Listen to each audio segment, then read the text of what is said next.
ഇയ്യോബ് അധ്യായം 36. എലീഹു പിന്നെയും പറഞ്ഞതെന്തെന്നാൽ, അല്പം ക്ഷമിക്ക, ഞാൻ അറിയിച്ചു തരാം. ദൈവത്തിനു വേണ്ടി ഇനിയും ചില വാക്ക് പറവാനുണ്ട്. ഞാൻ ദൂരത്തുനിന്ന് അറിവ് കൊണ്ടുവരും. എൻ്റെ സൃഷ്ടാവിന് നീതിയെ ആരോപിക്കും. എൻ്റെ വാക്ക് ഭോഷ്കല്ല, നിശ്ചയം. അറിവ് തികഞ്ഞവൻ നിന്റെ അടുക്കൽ നിൽക്കുന്നു. ദൈവം ബലവാനെങ്കിലും ആരെയും നിരസിക്കുന്നില്ല. അവൻ വിവേകശക്തിയിലും ബലവാൻ തന്നെ. അവൻ ദുഷ്ടന്റെ ജീവനെ രക്ഷിക്കുന്നില്ല. ദുഃഖിതന്മാർക്കോ അവൻ ന്യായം നടത്തിക്കൊടുക്കുന്നു.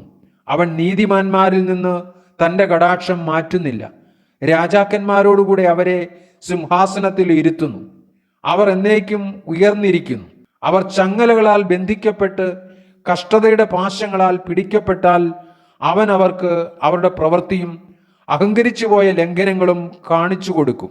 അവൻ അവരുടെ ചെവി പ്രബോധനത്തിന് തുറക്കുന്നു. അവർ നീതികേട് വിട്ടുതിരിവാൻ കൽപ്പിക്കുന്നു. അവർ കേട്ടനുസരിച്ച് അവനെ സേവിച്ചാൽ തങ്ങളുടെ നാളുകളെ ഭാഗ്യത്തിലും ആണ്ടുകളെ ആനന്ദത്തിലും കഴിച്ചുകൂട്ടും. കേൾക്കുന്നില്ലെങ്കിലോ അവർ വാളാൽ നശിക്കും. ബുദ്ധിമോശത്താൽ മരിച്ചുപോകും. ദുഷ്ടമാനസന്മാർ കോപം സംഗ്രഹിച്ചു വെക്കുന്നു. അവൻ അവരെ ബന്ധിക്കുമ്പോൾ അവർ രക്ഷയ്ക്കായി വിളിക്കുന്നില്ല. അവർ യൗവനത്തിൽ തന്നെ മരിച്ചു പോകുന്നു. അവരുടെ ജീവൻ ദുർനടപ്പുകാരുടേതുപോലെ നശിക്കുന്നു. അവൻ അരിഷ്ടനെ അവന്റെ അരിഷ്ടതയാൽ വിടുവിക്കുന്നു. പീഡയിൽ തന്നെ അവരുടെ ചെവി തുറക്കുന്നു. നിന്നെയും അവൻ കഷ്ടതയുടെ വായിൽ നിന്ന് ഇടക്കമില്ലാത്ത വിശാലതയിലേക്ക് നടത്തുമായിരുന്നു. നിന്റെ മേശമേൽ സ്വാദുഭോജനം വയ്ക്കുമായിരുന്നു. നീയോ ദുഷ്ടവിധി കൊണ്ട് നിറഞ്ഞിരിക്കുന്നു. വിധിയും നീതിയും നിന്നെ പിടിക്കും. കോപം നിന്നെ പരിഹാസത്തിനായി വശീകരിക്കരുത്. മറുവിലയുടെ വലിപ്പം ഓർത്ത് നീ തെറ്റിപ്പോകുകയുമരുത്. കഷ്ടത്തിൽ അകപ്പെടാതിരിപ്പാൻ നിന്റെ നിലവിളിയും ശക്തിയേറിയ പരിശ്രമങ്ങളൊക്കെയും മതിയാകുമോ? ജാതികൾ തങ്ങളുടെ സ്ഥലത്ത് വെച്ച് മുടിഞ്ഞു പോകുന്ന രാത്രിയെ നീ കാക്ഷിക്കരുത്. സൂക്ഷിച്ചുകൊള്ളുക, നീതികേടിലേക്ക് തിരിയരുത്.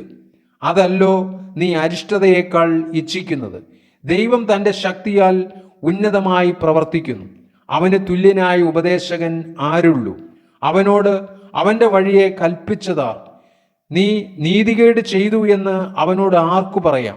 അവന്റെ പ്രവൃത്തിയെ മഹിമപ്പെടുത്തുവാൻ നീ ഓർത്തുകൊള്ളുക. അതിനെക്കുറിച്ചല്ലോ മനുഷ്യർ പാടിയിരിക്കുന്നത്.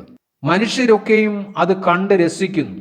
ദൂരത്തുനിന്ന് മർത്യൻ അതിനെ സൂക്ഷിച്ചു നോക്കുന്നു.